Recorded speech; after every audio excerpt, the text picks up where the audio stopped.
Students, आज हम लोग बात करने जा रहे हैं सीबीएसई क्लास 12th के अंदर इनऑर्गेनिक केमिस्ट्री के एक बहुत ही इंटरेस्टिंग और बहुत ही मजेदार लेक्चर के बारे में। टॉपिक का नाम है स्टूडेंट्स, आज हम स्टार्ट कर रहे हैं आप लोगों का कोऑर्डिनेशन कंपाउंड्स। कहने को तो चैप्टर बहुत आसान है, लेकिन काफी स्टूडेंट्स बहुत ज्यादा दिक्कत फेस करते हैं चैप्टर के अंदर। तो चलिए आज फिलहाल हम शुरुआत करते हैं चैप्टर की बहुत ही बेसिक टर्मिनोलॉजीज के साथ कि कोऑर्डिनेशन कंपाउंड क्या होता है और कोऑर्डिनेशन कंपाउंड में क्या क्या चीजें देख सकते हैं, पढ़ सकते हैं, इसके बेसिक्स के बारे में। So students, before starting this chapter, जैसे कि आप देख सकते हैं कि ये बात हो रही है कोऑर्डिनेशन और कंपाउंड्स के बारे में। तो चलिए कंपाउंड्स की बात करते हैं। तो स्टूडेंट्स, कोऑर्डिनेशन कंपाउंड ये एक बहुत ही अलग और एक बहुत ही यूनिक तरीके के कंपाउंड्स होते हैं, ठीक है, जिसके बारे में बहुत ही साल पहले पता चल चुका था, लेकिन इसकी थ्योरी डेवलप होने में बहुत टाइम लगा साइंटिस्ट लोगों को। ओके, सो जब इसके बारे में साइंटिस्ट लोगों ने पढ़ना या समझना शुरू करा था, तो सबसे पहले उन्होंने जिक्र करा था एडिशन और मॉलिक्यूलर कंपाउंड्स के बारे में। गर्ल्स एंड बॉयज, एडिशन और मॉलिक्यूलर कंपाउंड्स के बारे में यहां जिक्र हुआ था। अब क्या होते हैं आप लोगों के एडिशन और मॉलिक्यूलर कंपाउंड्स? सो ये स्टूडेंट्स ऐसे कंपाउंड्स होते हैं when a solution containing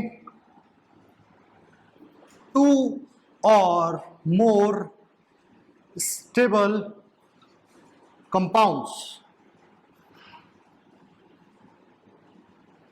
are allowed to evaporate crystals of a new substance are obtained. This new substance students, इसको हम बुलाते हैं आप लोगों का मॉलिक्यूलर और addition compound. Girls and boys, इसी को हम लोग बुलाते हैं आप लोगों का मॉलिक्यूलर और एडिशन कंपाउंड। अब इसके स्टूडेंट्स बहुत सारे एग्जांपल्स भी हमारे बहुत सारे एग्जांपल्स हैं जहां पर हम लोग अलग अलग कंपाउंड्स को मिलाते हैं और उनको मॉलिक्यूलर रेशियो में मिक्स करा जाता है सॉल्यूशन के अंदर, और वहां से वो रिएक्ट करके आपको बना करके देते हैं एडिशन और मॉलिक्यूलर कंपाउंड। इसका अगर मैं आप लोगों से गर्ल्स बहुत छोटा सा एग्जांपल लूं, तो स्टूडेंट्स का बहुत सिंपल सा छोटा सा एग्जांपल है आप लोगों का। देयर आर सो मेनी वैसे, बट स्टिल आप लोग फिलहाल कार्लाइट ले लीजिए। Carnallite, yes, this carnallite is a .6H2O. So students, this compound is a addition compound of a potassium and magnesium, और students इसको बुलाते हैं हम लोग कार्नालाइट। गर्ल्स एंड बॉयज, इसको हम लोग बुलाते हैं आप लोगों का कार्नालाइट। ये क्या है? एक एडिशन और मॉलिक्यूलर कंपाउंड है, जिसके अंदर आप देख सकते हैं KCl और MgCl2। ये भी एक कंपाउंड है, ये भी एक कंपाउंड है स्टूडेंट्स, और ये दोनों मिलकर के आपको ये बना करके दे रहे हैं। इसका अगर मैं स्टूडेंट्स एक और एग्जांपल लूं, तो स्टूडेंट्स का एक बहुत ही कॉमन और एक बहुत ही अच्छा सा एग्जांपल है स्टूडेंट्स आप लोगों का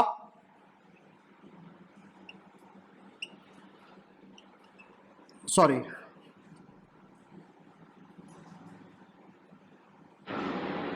ये आपको गर्ल्स एंड बॉयज बना करके देगा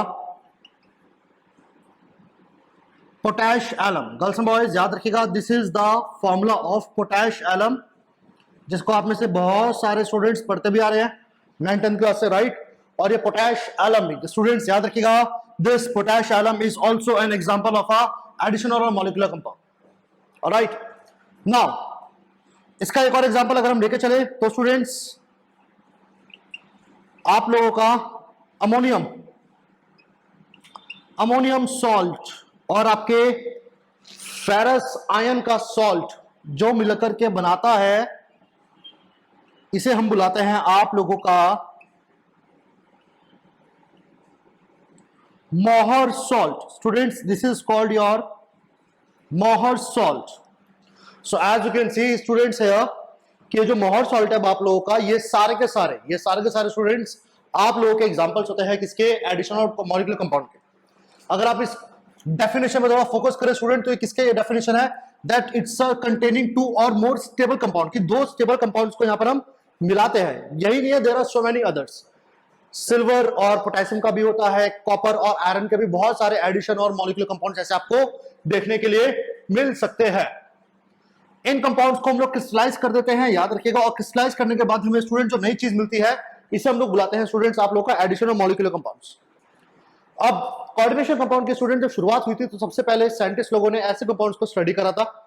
ये नेचुरली मिल जाते हैं और इनको हम लोग साइंटिफिकली भी बना सकते हैं केमिस्ट्री लैब के अंदर। लेकिन अब अगर मैं आप लोगों से स्टूडेंट्स एडिशन या मॉलिक्यूलर कंपाउंड्स का जिक्र करूं तो फर्दर हम इन कंपाउंड्स को फर्दर दो कैटेगरीज में डिवाइड कर देते हैं, जिसमें से आपकी सबसे पहली कैटेगरी, चलो पहले आप लोग कॉपी कर लीजिए इसको, उसके बाद हम इसको कंटिन्यू करेंगे।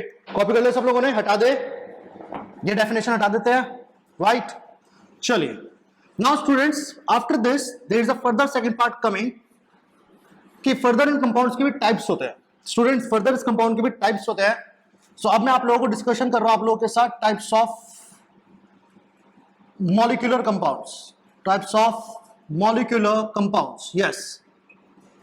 और अगर मैं इसकी टाइप्स की बात करूं स्टूडेंट्स तो इसमें आपका फर्स्ट टाइप आ जाता है जिसे हम स्टूडेंट्स बुलाते हैं आप लोगों का डबल सॉल्ट, या इसको स्टूडेंट्स हम लोग कई बार लैटिस कंपाउंड भी बुलाते हैं। डबल सॉल्ट और लैटिस कंपाउंड क्या होते हैं ये students? Such compounds are stable in solid state but, चलो यहीं लिख देते हैं, but broken down into constituent ions in an aqueous solution। Students याद रखिएगा डबल सॉल्ट, बिल्कुल डबल सॉल्ट स्टूडेंट्स कुछ ऐसे कंपाउंड्स होते हैं ये जिन्हें अगर हम लोग वाटर में डालेंगे, या अगर मान के चलिए कंपाउंड के मुझे क्रिस्टल्स मिलेंगे मान लीजिए कार्नालाइट के, और अगर मैं स्टूडेंट्स को वाटर में डालूं, ध्यान सुनेगा, अगर मैं इसको वाटर में डालूंगा तो स्टूडेंट आपका जो कार्नालाइट है ये ब्रेक होकर के मुझे वाटर में जाकर के देगा K+ का आयन, मैग्नीशियम का आयन, साथ में आपको ये देगा क्लोरीन के आयन, कितने, 1 और 2, कितने क्लोरीन हो गए, 3 हो गए, राइट। और साथ में आपको यहां पे मिलेंगे कुछ वाटर के भी particles. So this carnallite basically ये एक एडिशन या मॉलिक्यूलर कंपाउंड तो है, लेकिन ये बच्चों कैटेगरी में आता है किसके, आपके डबल सॉल्ट के। सो डबल सॉल्ट सबसे पहले बात आपको समझना पड़ेगा क्या होता है ये। काफी स्टूडेंट्स ने अपनी केमिस्ट्री प्रैक्टिकल एग्जाम्स के दौरान या प्रैक्टिकल एक्सपेरिमेंट्स के दौरान आई एम श्योर मोहर सॉल्ट या पोटेशियम का नाम तो सुन रखा होगा। कार्नालाइट एक मान के चलिए पोटेशियम का एक मिनरल होता है जो कि सी बेड या जिसे आप कहते हैं सी बेसिन, वहां पर इसको बहुत ज्यादा पाया जाता है। सो ये इतना ऑफनली मिलता नहीं है, it's a very expensive one also.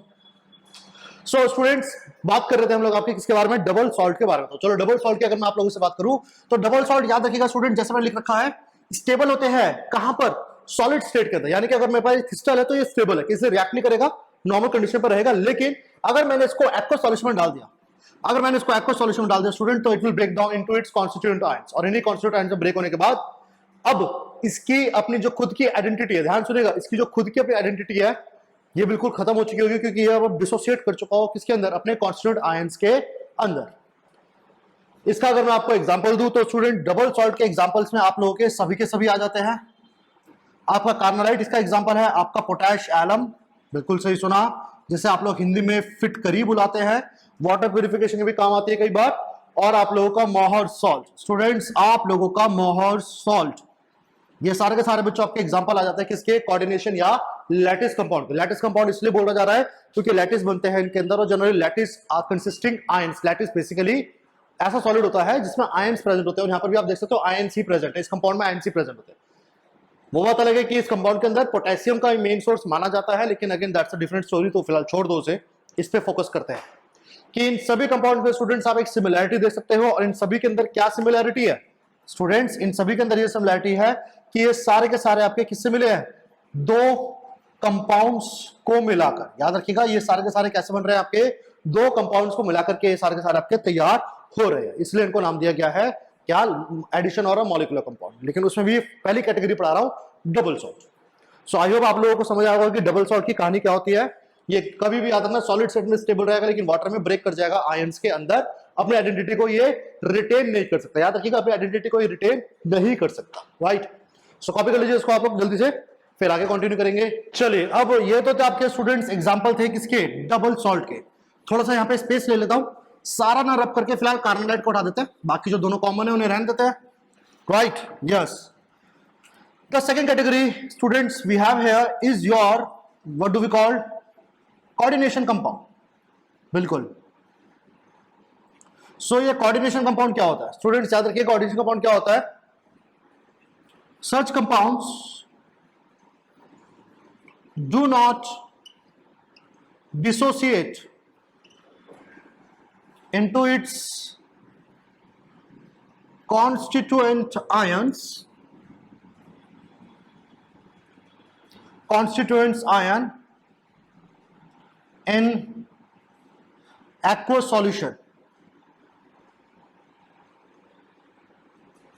even they retain their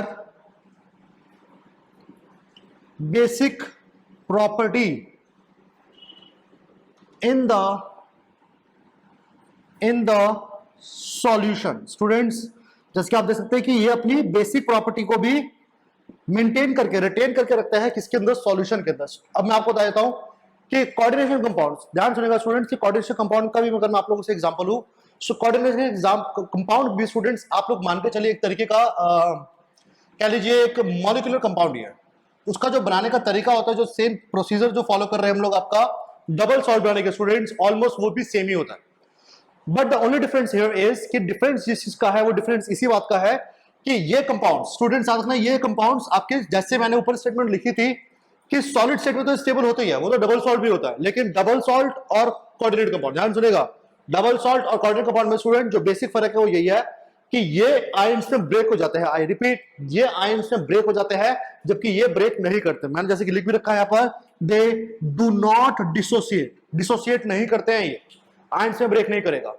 यानी कि मान के चलिए if I have a coordinate compound, अभी मैंने बनाया तो नहीं है कोई, बट एक एग्जांपल लेके चल रहे हैं कि if I have a coordinate compound, तो वो कोऑर्डिनेट कंपाउंड को अगर मैं वाटर में बिठा लूंगा ना, तो उसके जो कॉन्स्टिट्यूएंट आयंस है they will remain intact as it is, कैसे थे जुड़े रहेंगे, वो बाकी किसी आयनिक कंपाउंड या कभी किसी डबल सॉल्ट जैसे कंपाउंड की तरह आयंस में ब्रेक नहीं करेंगे। तो सबसे पहला और सबसे आसान जो तरीका है कोऑर्डिनेट कंपाउंड को समझने का वो यही है कि हम कोऑर्डिनेट कंपाउंड को पहले समझे कि बाकी कंपाउंड से डिफरेंट कैसे है।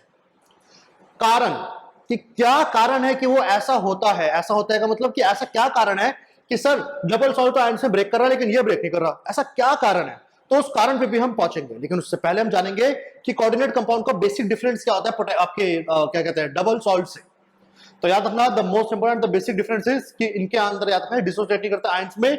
इवन स्टूडेंट्स आपको चीज और बता देता हूं कि डबल सॉल्ट्स की जो प्रॉपर्टीज होती है ना, जैसे कि आप मोर सॉल्ट या पोटेशियम को ले सकते हो, इनकी जो प्रॉपर्टी होती है इनकी प्रॉपर्टी बिल्कुल वैसी ही सेम होती है जैसे इनके कॉन्स्टिट्यूएंट कंपाउंड्स की। जैसे कि मान के चलिए we have here K2SO4 plus Al2SO4 whole thrice. Potassium की काफी हद तक काफी प्रॉपर्टीज आपके एल्यूमिनियम सल्फेट, आपके एल्यूमिनियम सॉल्ट और आपके पोटेशियम सॉल्ट से मैच करेगी। मोर सॉल्ट की मैं बात करूं तो ये भी काफी हद तक आपका, ओ सॉरी गलती कर दी मैंने, मुझे यहां पर बनाना चाहिए था अमोनिया पर मैंने बना दिया Al। यस गलती हो गई, चलिए कोई बात नहीं। सो बेसिकली यहां पर आपका अगेन स्टूडेंट्स आपका ये दोनों कंपाउंड्स को मिलाकर जो मोर सॉल्ट बना रहे हो स्टूडेंट्स, मोर सॉल्ट की जो प्रॉपर्टीज होती है वो मतलब ऐसी प्रॉपर्टीज ही होती है, यानी कि डबल सॉल्ट्स के अंदर जो प्रॉपर्टी होती है वो उसके आयन से मिलती जुलती होती है। जिस आयन से मिलाकर के बनाएंगे आप डबल सॉल्ट की प्रॉपर्टी बिल्कुल वैसी मिलेगी, लेकिन ये चीज कोऑर्डिनेट कंपाउंड्स में नहीं होती। जिस आयन से मिलाकर के हम कोऑर्डिनेट कंपाउंड को बना रहे हैं, ध्यान सुनिएगा, जिस आयन से मिलाकर के हम लोग कोऑर्डिनेट कंपाउंड को बना रहे हैं, आपका कोऑर्डिनेट कंपाउंड की प्रॉपर्टी बिल्कुल डिफरेंट होगी उसके आयन से। तो चलो उसको लेकर के समझते हैं कि क्या बता रहा हूं मैं। तो इसको मैं फिलहाल यहां पे लिख देता हूं students. Yes, the properties of the solution, the properties of the solution, रब कर देते फिलहाल इसको जरा थोड़ा सा यहां से। solution are different from their constituents ions। कि स्टूडेंट्स यहां पर आपका जो सॉल्यूशन बन जाता है उसकी प्रॉपर्टी आपको डिफरेंट मिलेगी उसके कॉन्स्टिट्यूएंट आयन से। That is also one of the very important thing. अब पॉइंट यहां पर आते हैं कि काफी देर से मैं बात तो कर रहा हूं कोऑर्डिनेशन कंपाउंड्स के बारे में, बट कोऑर्डिनेशन कंपाउंड दिखता कैसा है, ये होता क्या है, कैसा बनता कैसा, जैसे मैंने भी आप लोग सभी को double salt, small salt, potassium के बारे में बताया। तो चलिए फिलहाल कुछ एग्जांपल, गर्ल्स एंड बॉयज, फिलहाल कुछ एग्जांपल्स हम लोग बात कर लेते हैं आप लोगों के कोऑर्डिनेट कंपाउंड्स के बारे में। सो now students let's consider a reaction of a copper sulfate with ammonia। Students एक रिएक्शन कॉपर सल्फेट की अमोनिया के साथ, जो कंपाउंड यहां पर देखने को मिलेगा वो होगा स्टूडेंट्स कुछ ऐसा। एक और एग्जांपल ले लेते हैं, अगेन आप लोगों का फेरस साइनाइड का रिएक्शन पोटेशियम साइनाइड के साथ। स्टूडेंट्स पोटेशियम साइनाइड के साथ जो रिजल्टेंट कंपाउंड जो बनेगा, this will be something like this. ये देखिए स्टूडेंट्स, लाइक दिस। ये आपको जो स्टूडेंट्स देख सकते हैं कि again there is a formation of cation और अनायन। एक कटायन है, एक अनायन है, एक अनायन है, एक कटायन है। तो स्टूडेंट्स याद रखिएगा, आप लोग के स्टूडेंट जो कोऑर्डिनेट कंपाउंड होते हैं, स्टूडेंट्स याद रखिएगा जो कोऑर्डिनेट कंपाउंड होता है उसके अंदर ये जो में आयंस मिलते हैं, स्टूडेंट्स याद रखिएगा जो आयंस हमको मिलते हैं, इन आयंस को स्टूडेंट्स हम लोग बुलाते हैं कॉम्प्लेक्स आयंस। याद रखिएगा इन्हें बुलाते हैं हम लोग आप लोगों का कॉम्प्लेक्स आयन, कॉम्प्लेक्स आयन। जिसकी वजह से स्टूडेंट्स आप सब याद रखिएगा कि coordinate compound are also called complex compound. और याद रखिएगा कोऑर्डिनेट कंपाउंड्स की एक बहुत ही खास प्रॉपर्टी भी होती है कि स्टूडेंट्स ट्रांजिशन एलिमेंट्स, जो कि डी ब्लॉक के एलिमेंट्स होते हैं, ट्रांजिशन एलिमेंट्स बना सकते हैं इन कंपाउंड्स को। कुछ एफ ब्लॉक के इनर ट्रांजिशन एलिमेंट्स भी इनको बना सकते हैं, लेकिन मेजॉरिटी जो देखी जाती है वो डी ब्लॉक के ट्रांजिशन एलिमेंट्स ही इन कंपाउंड्स को बना सकते हैं, कोई और मेटल नहीं। अगर आपको लगेगा कि एस ब्लॉक के मेटल्स बना सकते हैं ये, कुछ केस में वो भी पॉसिबिलिटीज है, बट नॉट सारे के सारे नहीं बना सकते, कुछ कंपाउंड्स बना सकते हैं। लेकिन हाँ, डी ब्लॉक आपके जो ट्रांजिशन मेटल्स होते हैं स्टूडेंट्स, उनके पास ये प्रॉपर्टी होती है कि they can form this such kind of complex ions, जो कि आप लोग यहां देख सकते हैं एग्जांपल है। अब सभी स्टूडेंट्स को देख करके लग रहा हो कि सर ये आपने क्या रिएक्शन लिख करके, सर आपने क्या बना दिया, सर कुछ समझ नहीं आया, सर ये कैसे बना, सर ये क्या दिख रहा है। तो स्टूडेंट्स अभी तक मैंने कोऑर्डिनेट कंपाउंड की आपको कहानी बताई ही नहीं, अभी तो मैं खाली इंट्रोडक्शन दे रहा था कि कोऑर्डिनेट कंपाउंड कैसा होता है, कैसे दिखता है, कैसे बनेगा और उसका क्या डिफरेंट है डबल सॉल्ट से। अब यहां से स्टूडेंट्स ये जो दो आप लोगों के पास सामने डेफिनेशंस लिखी है, ये जो मैंने कंडीशंस यहां पर लिखी है, ये जो मैंने यहां पे रिएक्शंस लिख रखी है, इन सबको समझकर, ध्यान सुनिएगा, इन सबको समझ करके कंक्लूड करते हैं आपके कोऑर्डिनेट कंपाउंड की परिभाषा। कोऑर्डिनेट कंपाउंड को अगर हमें डिफाइन करना हुआ तो कैसे डिफाइन कर सकते हैं, लेकिन अगेन याद रखिएगा उस डेफिनेशन के अंदर हमारा सारा फोकस जो रहेगा वो ये रहेगा कि क्या होता है कोऑर्डिनेट कंपाउंड, कैसे डिफर करता है वो, और उसके अंदर क्या क्या चीज हमको देखने को मिल सकती है। इस चीज को देख के ज्यादा कंफ्यूज ना हो, ये मैंने जस्ट एक एग्जांपल दिया है। काफी स्टूडेंट्स के अंदर क्यूरियोसिटी होती है कि सर कोऑर्डिनेट कंपाउंड दिखा दो, सर दिखता कैसा सर ये और वो, तो this is how coordinate compound look like. लेकिन अभी ये स्क्वायर ब्रैकेट क्या है, ये 6 क्या है, ये 4 क्या है, ये चार्ज क्या है, ये सब अभी स्टूडेंट्स लेक्चर में फर्दर आगे हम लोग स्टडी करेंगे। तो फिलहाल आप सभी लोग इसको कॉपी कर लीजिएगा, then will continue the definition of coordinate compound. हटा देते हैं, चलिए अब समझते हैं कि कोऑर्डिनेशन कंपाउंड होता क्या है स्टूडेंट्स। अब इसको कंक्लूड करते हैं कि what a coordination compound is. So now students एक एग्जांपल छोड़ देता हूं मैं और आगे देखते हैं। तो students it is defined as a molecular compound that results from the combination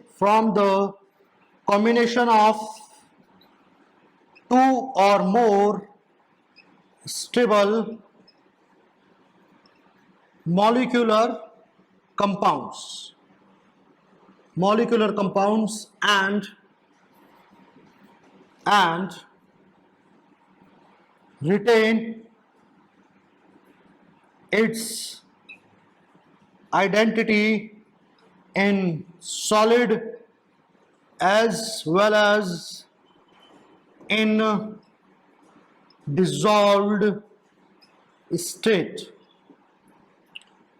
Their properties are different from their individual constituents. Girls and boys, individual constituent. तो ये this is the complete definition of coordinate compound. तो student जैसे कि आप देख सकते हैं कि क्या होता है, अगर again word by word match करें इसको, तो क्या होता है ये, it's a molecular compound that results from the combination of two or more stable molecular compounds. दो और ज्यादा मॉलिक्यूलर कंपाउंड. जैसे आप देख सकते हैं this is one molecule, this is another molecule, और आप देख सकते हैं दोनों मिलकर के क्या बना के दे रहा है आपको, एक आयन बना के दे रहा है. इस आयन को कॉम्प्लेक्स आयन बोला जाता है, बिकॉज याद रखिए कोऑर्डिनेशन कंपाउंड्स को हम कॉम्प्लेक्स कंपाउंड्स भी बोलते हैं. कंडीशन अगली कि भैया ये डिसॉल्व स्टेट और सॉलिड स्टेट, जैसे कि मैंने बताया था कि सॉलिड स्टेट में ये स्टेबल होता है, बट वैसे तो ये डिसॉल्व होकर टूट जाता है, ये नहीं टूटते. दे रिटेन देयर आइडेंटिटी, चाहे वो सॉलिड फॉर्म में हो चाहे वो एक्वस फॉर्म में, डिसॉल्व फॉर्म में हो, राइट. और last but not the least कि इनकी खुद की जो इंडिविजुअल प्रॉपर्टीज होती है स्टूडेंट्स, वो डिफरेंट होती है. किससे? उनके इंडिविजुअल कॉन्स्टिट्यूएंट से. कि आप जिस सब्सटेंस से, जिस कंपाउंड से आप उस कोऑर्डिनेट कंपाउंड को बना रहे हैं, उसकी प्रॉपर्टी बिल्कुल डिफरेंट होगी उसके आयन से. यानी कि अगर मैं स्टूडेंट इस कंपाउंड की बात करूं तो स्टूडेंट ये कंपाउंड बिल्कुल डिफरेंटली प्रॉपर्टी शो करेगा. किससे कंपैरिजन में? आपके एफिसियन और केसीएन दोनों से बिल्कुल डिफरेंट, एक यूनिक प्रॉपर्टीज होंगी इसकी, इसलिए इसको कॉम्प्लेक्स या कोऑर्डिनेट कंपाउंड बोला गया, राइट. तो ये तो स्टूडेंट्स एक कंप्लीट परिभाषा है कोऑर्डिनेट कंपाउंड में. लेकिन स्टूडेंट्स एक चीज मैं आपको और समझा देता हूं कि ये जो कोऑर्डिनेट कंपाउंड आपको दिख रहा है, जिसको हम कॉम्प्लेक्स आयन बोलते हैं, अगर मैं इसकी थोड़ी और डिटेल में जाऊं, मॉलिक्यूलर डिटेल में, तो स्टूडेंट्स जनरली हम कोऑर्डिनेट कंपाउंड्स उनको बुलाते हैं जहां पर आपका एक कोऑर्डिनेट बॉन्ड बना हुआ हो. क्या बना होता है इनके अंदर? एक कोऑर्डिनेट बॉन्ड बना हुआ होता है स्टूडेंट्स. अब कोऑर्डिनेट बॉन्ड क्या होता है? जैसे कि आप सब लोग जानते हैं students, covalent sharing of electron से बॉन्ड बनता है. और स्टूडेंट शेयरिंग दो तरीके की होती है, याद रखिएगा, शेयरिंग दो तरीके की होती है. कई बार शेयरिंग ऐसी होती है स्टूडेंट्स कि आपका स्टूडेंट्स आप लोगों का जो एटम्स जिनको आपस में इलेक्ट्रॉन शेयर करना, जिन्हें बॉन्ड बनाना है स्टूडेंट्स, अगर उनका इलेक्ट्रॉन शेयर कंट्रीब्यूशन जो दोनों से आ रहा है कि एक इलेक्ट्रॉन दे रहा है एक्स एटम, दूसरा इलेक्ट्रॉन दे रहा है वाई एटम, तो इन दैट केस स्टूडेंट्स आपका जो कंपाउंड बनेगा, आपका जो बॉन्ड बनेगा दोनों के बीच में स्टूडेंट, वो कैसा बॉन्ड हो जाएगा? Covalent bond. क्या होगा स्टूडेंट्स? इसको हम बुलाएंगे आपका covalent bond. But coordinate compound में स्टूडेंट्स, कोऑर्डिनेट कंपाउंड की खास बात होती है क्या कि स्टूडेंट्स इनके अंदर भी इलेक्ट्रॉन की शेयरिंग होती है. ध्यान रखिएगा भाई, इनके अंदर भी स्टूडेंट्स इलेक्ट्रॉन की शेयरिंग होती है. लेकिन याद रखिएगा यहां पर जब इलेक्ट्रॉन की शेयरिंग होती है स्टूडेंट्स, तो इलेक्ट्रॉन सिर्फ एक ही एटम अपनी तरफ से डोनेट करता है. रिपीट, इलेक्ट्रॉन देने वाला एक ही एटम होगा, दूसरा वाला नहीं देता, जैसे कि आप देख सकते हैं यहां पर. तो याद रखिएगा स्टूडेंट्स कि कोऑर्डिनेट कंपाउंड्स के अंदर एक अलग तरीके का बॉन्ड देखा जाता है जिसे हम बुलाते हैं आपका कोऑर्डिनेट बॉन्ड. क्या बुलाते हैं उसे हम? Coordinate bond. और इस बॉन्ड में just like your covalent bond sharing ही होगी, लेकिन शेयरिंग के अंदर इलेक्ट्रॉन सिर्फ एक ही की तरफ से आएंगे, दोनों का कंट्रीब्यूशन नहीं होगा. जैसे कोवेलेंट बॉन्ड में तो एक इलेक्ट्रॉन ये, दूसरा इलेक्ट्रॉन ये दे रहा था, बट यहां पर ऐसा नहीं होता. यहां पर कंट्रीब्यूशन एक ही एटम से होता है, दूसरा वाला नहीं देता, राइट. क्या कारण है वो जानेंगे चैप्टर के अंदर अभी आगे जाकर के. लेकिन फिलहाल अब अगर मैं स्टूडेंट्स आपकी बात करूं इस कंपाउंड के बारे में, तो students this is how we represent a coordinate compound. Student ये जो बॉन्ड एरो दिख रहा है आपको, ये आपका क्या है? ये है स्टूडेंट्स आपका एक कोऑर्डिनेट बॉन्ड, जिसको स्टूडेंट्स हम लोग डेटिव बॉन्ड भी बुलाते हैं. डेटिव या कोऑर्डिनेट बॉन्ड एक ही बात है. और इस बॉन्ड में स्टूडेंट्स आप लोग याद रखिएगा, इस बॉन्ड में स्टूडेंट्स हम लोग का जो एरो का जो टेल है, याद रखना टेल हमेशा उस एटम की तरफ होती है जो इलेक्ट्रॉन दे रहा होता है, और हेड हमेशा उसकी तरफ होता है जो इलेक्ट्रॉन जो एटम आपका इलेक्ट्रॉन में शेयरिंग में कंट्रीब्यूशन नहीं दे रहा होता, उसकी तरफ आपका हमेशा एरो का हेड होता है.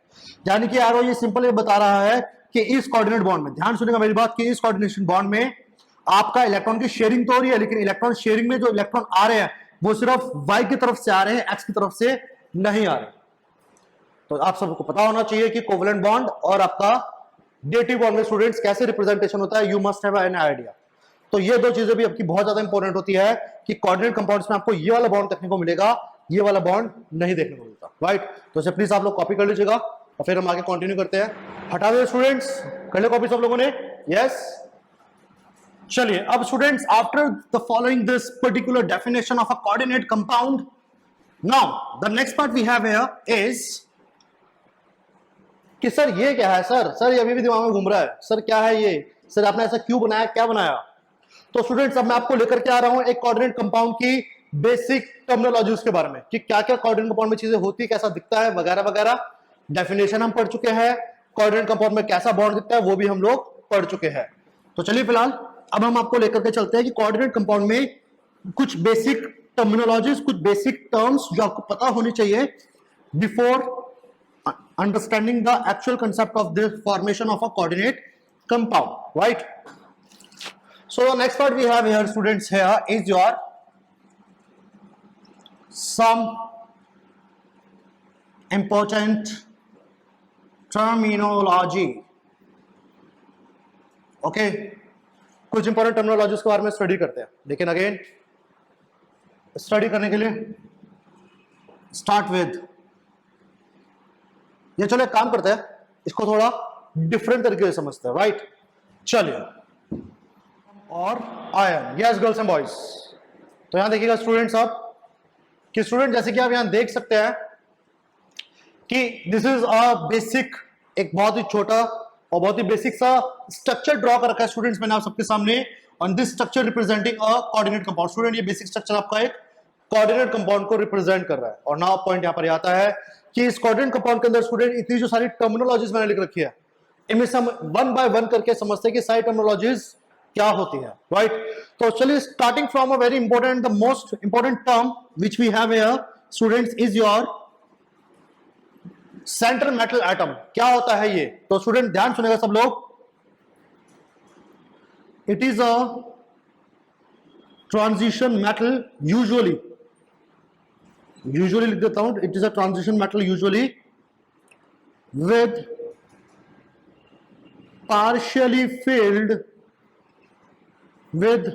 partially filled d subshell in which it accepts electrons from the electron donor species. Students, electron donor species, जिसे आप याद रखिएगा स्टूडेंट्स, इसको हम लोग, आप लोग देख सकते हैं मैंने एक वर्ड लिख रखा है, ligand. Students, there is a word I mention above, ligand, ये लिखा हुआ। तो स्टूडेंट, एक लिगेंड क्या होता है आप लोगों का? ये एक इलेक्ट्रॉन डोनर स्पीशीज होती है। स्पीशीज का मतलब it can be a molecule और an ion which actually donate electron. जैसे मैंने भी आपको एक्सप्लेन किया था कि आपके कोऑर्डिनेट कंपाउंड के अंदर जो कोऑर्डिनेट बॉन्ड बनता है, जो शेयरिंग होती है, तो कंट्रीब्यूशन सिर्फ एक ही तरफ से आ रहा होता है इलेक्ट्रॉन को, दोनों तरफ से नहीं आता। तो जो इलेक्ट्रॉन दे रहा है शेयरिंग के लिए, उसे स्टूडेंट्स हम बुलाते हैं यहाँ पे लिगेंड। उसके लिए जो एक्चुअल टर्म यूज की जाती है उसे कहते हैं लिगेंड। और इलेक्ट्रॉन जिसकी तरफ जा रहे होते हैं बच्चों, वो आपका होता है आपका सेंट्रल मेटल आयन। चलिए अब आगे समझते हैं हम लोग आप लोगों का कि लिगेंड क्या होता है। तो स्टूडेंट्स, एक लिगेंड क्या होता है? It is a electron donor species which donate electrons to the central metal ion in order to form coordinate bond. Coordinate bond बनाने के लिए जो इलेक्ट्रॉन देता है उसे स्टूडेंट्स लिगेंड कहते हैं, और जो इलेक्ट्रॉन लेता है वो आपका सेंट्रल मेटल आयन होता है।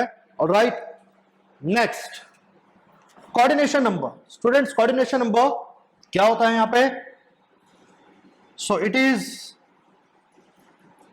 Defined as the total number of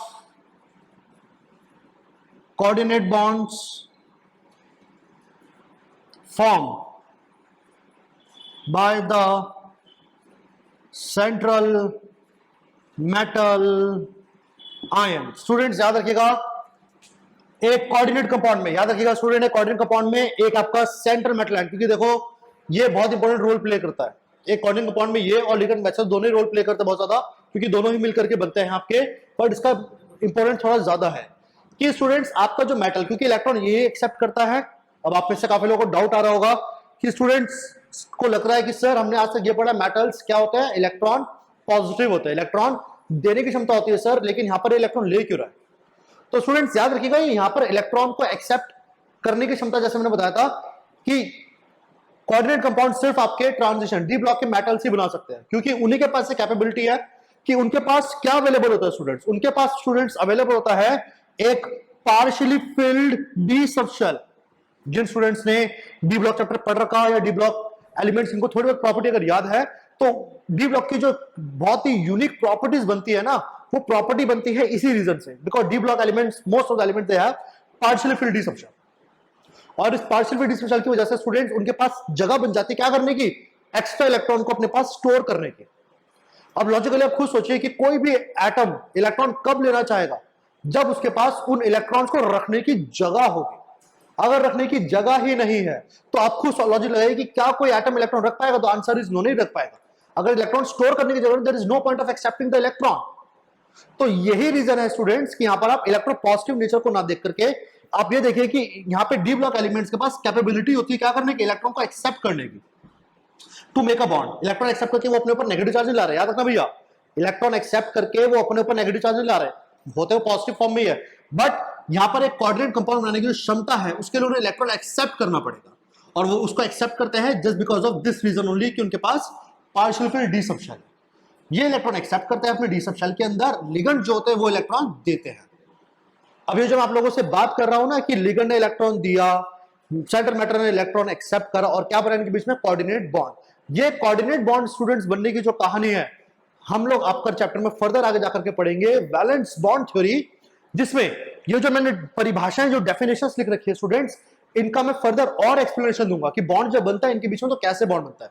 metal ने इलेक्ट्रॉन एक्सेप्ट करके कोऑर्डिनेट बॉन्ड बनाया, तो कैसे बनाया, क्यों बनाया, इस सब का आंसर आपको वैलेंस बॉन्ड थ्योरी देगी, which we going to discuss further in the chapter. क्योंकि फिलहाल के लिए डेफिनेशन को देखते हैं स्टूडेंट्स कि आपका एक सेंट्रल मेटल आयन, ध्यान रखिएगा, एक सेंट्रल मेटल आयन के बच्चों, हर मेटल की अपनी एक क्षमता होती है क्या करने की, कोऑर्डिनेट बॉन्ड बनाने की। आई रिपीट, हर एक मेटल की क्षमता होती है अपनी अपनी कोऑर्डिनेट बॉन्ड बनाने की। ऐसा नहीं है कि मेटल को भैया जितने मर्जी इलेक्ट्रॉन तो ठूसते चले जाओ उसके अंदर और वो बॉन्ड बनाता रहेगा, ऐसा नहीं है, ऐसा नहीं चल सकता। हर मेटल की अपनी क्षमता होती है, कैपेबिलिटी होती है अंडर सर्टेन कंडीशन कि वो कैसा कोऑर्डिनेट बॉन्ड बनाएगा और कितने कोऑर्डिनेट बॉन्ड बनाएगा। उस क्षमता को कि एक मेटल कितने कोऑर्डिनेट बॉन्ड स्टूडेंट्स बना सकता है, उसको स्टूडेंट्स यहां पर हम बुलाते हैं आप लोगों का क्या, उसको स्टूडेंट्स यहां पर हम बुलाते हैं आपका कोऑर्डिनेशन नंबर। और मैं जनरली बताऊं तो डी ब्लॉक एलिमेंट्स की अगर बात करें तो दो तरह के कोऑर्डिनेशन नंबर होते हैं आपके, एक होता है कोऑर्डिनेशन नंबर 4, एक होता है कोऑर्डिनेशन नंबर 6। यानी कि कुछ मेटल्स 6 कोऑर्डिनेट बॉन्ड बनाने की क्षमता रखते हैं और कुछ मेटल्स 4 कोऑर्डिनेट बॉन्ड बनाने की क्षमता दिखाते हैं यहाँ पे, राइट। तो याद रखिएगा ये जो NH3 के साथ होल 6 लिखा है ना स्टूडेंट्स, ये जो 6 हम लोगों को यहाँ दिख रहा है ये कुछ और नहीं, इसको स्टूडेंट्स यहाँ पर हम नाम देते हैं आपका कोऑर्डिनेशन नंबर, ऑलराइट। अगला आता है स्टूडेंट्स आप लोगों का काउंटर आयन। तो याद रखिएगा it is a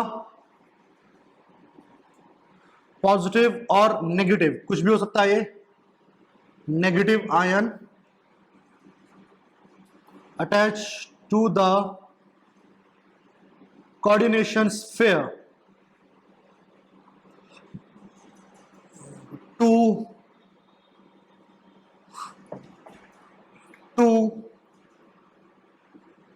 counterbalance its ionic charge। ये देखिएगा भाई student, this is the definition of a counter ion. जैसा आप नाम से समझ सकते हो काउंटर आयन, काउंटर का मतलब होता है बैलेंस करने की, इसको नलिफाई करने की क्षमता। तो यहां पे याद रखना अगेन स्टूडेंट्स, काउंटर बैलेंस का मतलब है कि student it is N ion which actually balancing the charge. कि स्टूडेंट्स आपका जो स्क्वायर ब्रैकेट लग रहा है, आप देख सकते हैं स्क्वायर ब्रैकेट को हम लोग कोऑर्डिनेशन स्फीयर बुलाते हैं। क्या होता है अभी बताऊंगा थोड़ी देर में, लेकिन फिलहाल whatever the charge this coordination sphere carry, student इस स्क्वायर ब्रैकेट के ऊपर जितना भी आयनिक चार्ज आ जाता है स्टूडेंट, उस चार्ज को बैलेंस करने के लिए, ध्यान रखिएगा, उस चार्ज को बैलेंस करने के लिए स्टूडेंट्स हमें हमेशा इसके साथ, इस स्क्वायर ब्रैकेट के साथ एक क्या लगाना पड़ता है, एक आयन लगाना पड़ता है। और इस आयन का यही मेन पर्पस होता है, just to counter balance the charge. As you can see, just to counter balance the charge, कि whatever the charge it carries, उस चार्ज के अकॉर्डिंग बच्चों उसको हमें लगाना पड़ता है। और याद रखना, ये पॉजिटिव और नेगेटिव कुछ भी हो सकता है। इस केस में नेगेटिव आयन है, but there are so many coordination compound जहां ये पॉजिटिव भी बन सकता है, राइट। तो याद रखना, एक ऐसा आयन स्टूडेंट्स, याद रखना, एक ऐसा आयन जो आपके स्क्वायर ब्रैकेट पे आए हुए चार्ज को बैलेंस करने के लिए लगाया जाता हो, उसे स्टूडेंट्स यहां बुलाते हैं हम आपका काउंटर आयन। क्या बुलाते हैं उसको स्टूडेंट्स यहां पे, हम आपका counter ion. All right, now the next part we have here students, coordination entity. Yes, तो चलिए समझते हैं क्या होता है ये coordination entity. It consist of a central metal ion with fixed number of ligands that are attached to it। याद रखिएगा स्टूडेंट्स, एक कोऑर्डिनेशन एंटिटी, अगर मैं आप लोगों को लेमन भाषा में सरल शब्दों में समझाऊं स्टूडेंट्स, तो याद रखिएगा, एक सेंट्रल मेटल आयन और लिगेंड को जोड़ दो, इन दोनों को मिलकर के स्टूडेंट्स जो बचा कुछ आप लोगों को मिलता है स्टूडेंट, उसको हम लोग स्टूडेंट्स बुलाते हैं यहाँ पे आपका कोऑर्डिनेशन एंटिटी। याद रखिएगा, कोऑर्डिनेशन एंटिटी क्या होता है आप लोगों का, कि आपका सेंट्रल मेटल आयन और लिगेंड, जितने भी लिगेंड उसका प्रेजेंट हो, उनको मिलाकर के स्टूडेंट्स जो आपको तैयार हो जाता है, उसे स्टूडेंट्स हम बुलाते हैं कोऑर्डिनेशन एंटिटी। जैसे कि इस कंपाउंड में स्टूडेंट्स कोऑर्डिनेशन एंटिटी क्या होगा, सीआर और अमोनिया, सीआर और अमोनिया को मिलाकर के स्टूडेंट जो अंदर ब्रैकेट के अंदर जो लिखा हुआ है पूरा, उसे स्टूडेंट्स हम बुलाते हैं coordination entity. And last but not the least students, आप लोगों का आ जाता है लास्ट, कोऑर्डिनेशन स्फीयर। तो याद रखिएगा students, a central metal ion और atom and ligands which are directly attached to it are enclosed in a square bracket,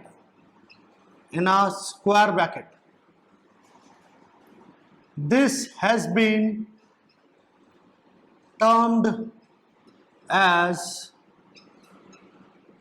coordination sphere।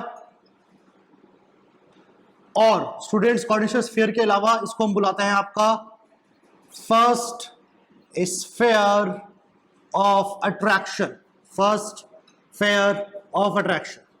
तो स्टूडेंट्स याद रखिएगा, कोऑर्डिनेशन एंटिटी तो वो चीज होती है जो आपके इस स्क्वायर ब्रैकेट के अंदर लिखा हो। इसके भी फर्दर दो टाइप होते हैं। आप इसको कई बार कुछ बुक्स इन दोनों चीजों को कई बार एक ही चीज बोल देती है, but there is a slight difference. Coordination entity के फर्दर टाइप्स भी होते हैं, डिस्कस करेंगे आगे फिलहाल। लेकिन फिलहाल स्टूडेंट्स याद रखना, कोऑर्डिनेशन स्फीयर क्या होता है, कि स्टूडेंट्स कोऑर्डिनेशन स्फीयर एक स्क्वायर ब्रैकेट लगा देते हैं स्टूडेंट्स हम कोऑर्डिनेशन कंपाउंड के ऊपर, और ये स्क्वायर ब्रैकेट के अंदर स्टूडेंट्स आपका मेटल आयन होता है और साथ में उसके प्रेजेंट होते सारे वही लिगेंड्स जो उसके अटैच फॉर्म में प्रेजेंट है, और इन सबको स्टूडेंट्स हमें स्क्वायर ब्रैकेट में जोड़ देते हैं। तो ये जो आपका जो स्क्वायर ब्रैकेट लगा होता है स्टूडेंट्स, इस स्क्वायर ब्रैकेट को स्टूडेंट्स हम लोग बुलाते हैं आप लोगों का कोऑर्डिनेशन स्फीयर। क्या बुलाते हैं स्टूडेंट्स को आप लोगों का, कोऑर्डिनेशन स्फीयर। अब ये कोऑर्डिनेशन स्फीयर देखिए होता क्या है कि ये बेसिकली कोऑर्डिनेट कंपाउंड का एक ऐसा हिस्सा होता है जिसको अगर आप वाटर में डालें, ध्यान सुनिएगा स्टूडेंट, जिसको अगर आप वाटर में डालेंगे तो ये आयनाइज नहीं करता, it won't ionize into its ion. यानी कि अगर मैं स्टूडेंट इस कंपाउंड को डालूं तो स्टूडेंट ये कंपाउंड आप लोगों का ब्रेक होकर के देगा, वाटर के अंदर की बात कर रहा हूं, ये वाटर में आपको स्टूडेंट्स ब्रेक करके देगा कुछ ऐसा। whatever present outside this square bracket, ध्यान सुनिएगा students, whatever present outside this square bracket, इस स्क्वायर ब्रैकेट के बाहर क्या प्रेजेंट है, काउंटर आयन। तो स्टूडेंट याद रखना, कोऑर्डिनेट कंपाउंड्स के अंदर स्क्वायर ब्रैकेट के बाहर जो भी आयन प्रेजेंट होते हैं students, they are ionizable ions. क्या होते हैं वो, आपके आयनाइजेबल आयंस होते हैं, जो आपके वाटर में डालने पर आयंस में ब्रेक हो जाते हैं। लेकिन whatever written within the square bracket, it will remain intact। Students ये आपका एज इट इज का एज इट इज इंटैक्ट रहेगा, अपनी प्रॉपर्टी को रिटेन करके रखेगा वाटर के अंदर भी, इसलिए ये अलग हो जाता है डबल सॉल्ट से।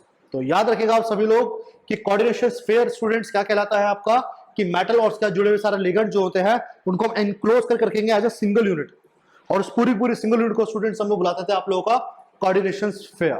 तो याद रखिएगा, coordination sphere is the non ionizable part. I repeat, it is a non ionizable part of a coordination compound. जो भी चीज इसके बाहर प्रेजेंट होगी वो तो आयन में ब्रेक हो जाएंगी, लेकिन जो इसके अंदर प्रेजेंट है, मेटल और उसके साथ जुड़ा हुआ ligand, whatever it is, it's a molecule और आयन, कुछ भी हो सकता है, ये आपका याद रखेगा, ये आपका आयन इसमें ब्रेक नहीं करेगा। याद रखना, ये आपका फर्दर ब्रेक नहीं करेगा।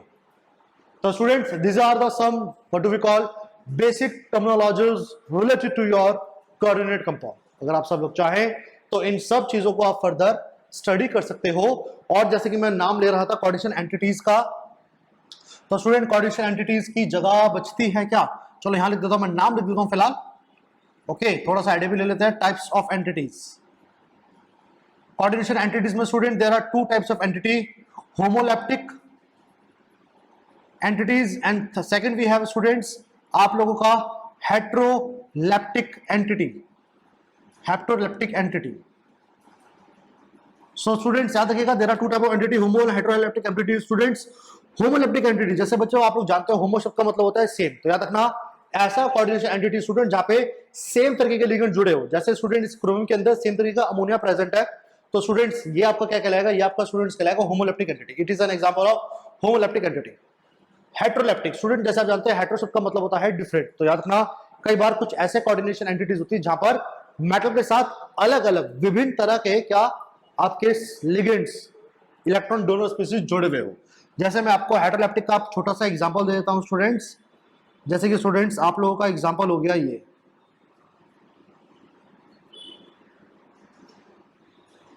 गर्ल्स एंड बॉयज देखिएगा, सेंट्रल मेटल आयन। याद रखना इस कन्वेंशनल तरीका होता है कोऑर्डिनेट कंपाउंड्स का, सेंट्रल मेटल आयन हमेशा आपका सबसे आगे लिखा जाएगा, it will always come first, alright, followed by your CN ion. यहां पर लिगेंड है, वाटर भी यहां पे लिगेंड है और NH3 भी यहां पे आपका लिगेंड है। तो यहां पे आप देख सकते हो अलग अलग तरीके के लिगेंड जुड़े हुए हैं आपके सेंट्रल मेटल आयन के साथ। So it is a simple example of heteroleptic and this is a simple example of homoleptic. तो याद रखना एंटिटीज के भी फर्दर टाइप्स होते हैं। लैप्टिक का मतलब होता है लिंकिंग, लिंकेज, कि कैसा लिगेंड लिंक कर रहा है, सेम लिगेंड लिंक कर रहा है। जैसे यहाँ सेम लिगेंड लिंक कर रहा था तो होमो यानी कि सेम, यहाँ अलग अलग तरीके के लिगेंड्स लिंक कर रहे हैं मेटल के साथ, तो इसलिए यहाँ पे नाम आ गया हेट्रोलैप्टिक लिंकेज, जो हेट्रोलैप्टिक एंटिटीज, राइट।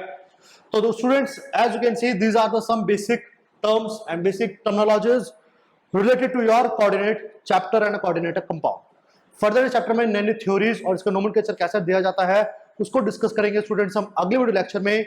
अगर आप सबको वीडियो लेक्चर पसंद आया हो तो अपने फ्रेंड्स के साथ शेयर करना मत भूलना, चैनल को सब्सक्राइब तो जरूर कर लीजिएगा और वीडियो को पसंद आया हो तो लाइक जरूर कर लीजिएगा, राइट। मैं आपके पास कोऑर्डिनेट कंपाउंड का एक और लेक्चर लेकर के आऊंगा अगली वीडियो क्लास में। तब तक के लिए सभी स्टूडेंट्स को गुड बाय।